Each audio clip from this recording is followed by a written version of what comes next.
Hi, I'm Cathy Cohen, a professor at the University of Chicago and the founder and director of the Black Youth Project. And you're watching Empowering Voices.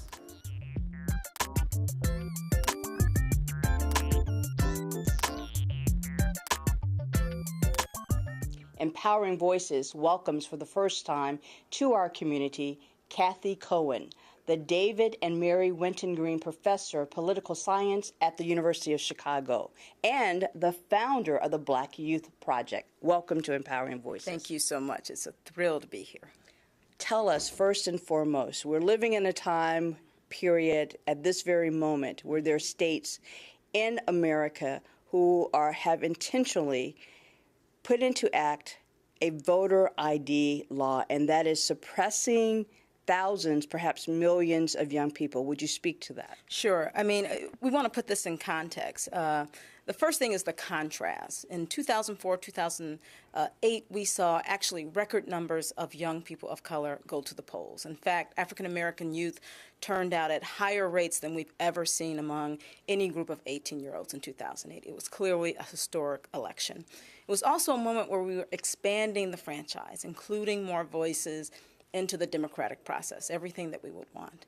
In response to that kind of really wonderful moment of expansion, what we've seen is Republican legislators and legislatures across the country enact photo ID laws, which says even though you're registered to vote, even though you voted the last 16 elections, you have to now show a state-issued photo ID. And if you don't have one, then you're not allowed to vote.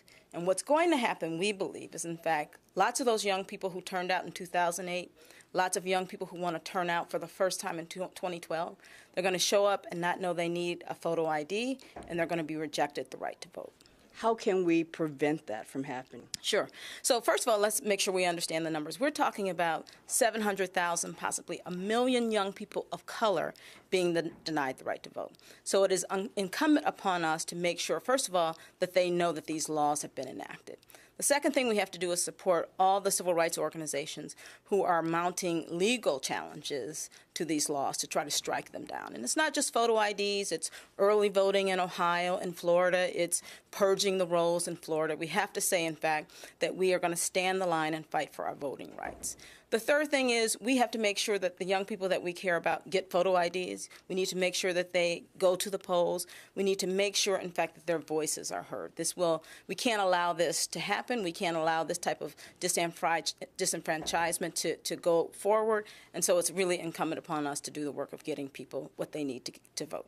And within the context of incumbent upon us, how can a faith community, how can a church community help to get young people to the polls and even persons who are marginalized who may not have photo IDs? Absolutely, absolutely. So I think it's actually critical that faith communities and religious institutions utilize their resources and their networks, right? So we're going to ask ministers on Sunday morning to speak from the pulpit about this action.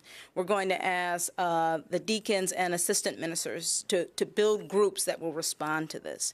We're going to ask people in the congregation to tell not only their sons and daughters, but their nieces and nephews about what's going on, that this has to be a kind of broad mobilization around education. And we have to make sure that those young people who don't have the photo IDs that they need, we got to literally take them down to City Hall, help them fill out the forms, and ensure that they are allowed to vote on November 6th. Two more questions. Tell us about the Black Youth Project and how is that a project, if you will, of empowerment? Very much a project of empowerment. The Black Youth Project really is all about making sure that the voices of young Black people are a part of our community, our Black community, and the political debates and deliberations that we have. There are kind of three premises upon which we do our work. The first is knowledge, that we want to kind of generate research that puts young Black people at the center and allows young Black people to actually detail and define the questions that will be asked. Once we have knowledge, then we want to amplify voices. And so we want to create a space, in particular online at blackyouthproject.com, where young Black people can speak for themselves without the gatekeepers of elders. They get to talk about what they want, when they want. The third is action. So once we have knowledge and we have voice, then we have to translate all of that into action. And here, this is about empowering young Black people, not giving them the power, but giving them the space to own their power, to say, in fact, this is our agenda, here are our politics, and we're going to change the lives that we live. Our podcast series is intentionally titled Empowering Voices, Uplifting the Voice of the Voiceless. Sure. The voices symbolizing, representing the millions of voices here in Chicago and across the world, if you will. Because they're marginalized, oftentimes they're silenced. Would you speak to, as we end this conversation, the importance, the need for empowerment for all persons? Well, it's critical. I mean, if we think about many of the crises that confront not only our community but the nation, they really kind of sit in the lives of many of our most marginal citizens, whether it's HIV and AIDS, whether it's poverty, whether it's an educational system that's underperforming. These really impact many of our most marginal citizens and members of our community. Unfortunately, far too often, we're making policies and making decisions without their voices being heard. And so really, empowerment has to be about allowing people to have voice, to have representation, and allowing them to have the power that they deserve and that they own. It can't be a kind of individual issue. It has to be a collective process. As a nation, as a faith community, as a Black community, we have to say, in fact, collectively we will act together to make sure that those who are most marginal lead our fight. And that's, to me, what empowerment is about.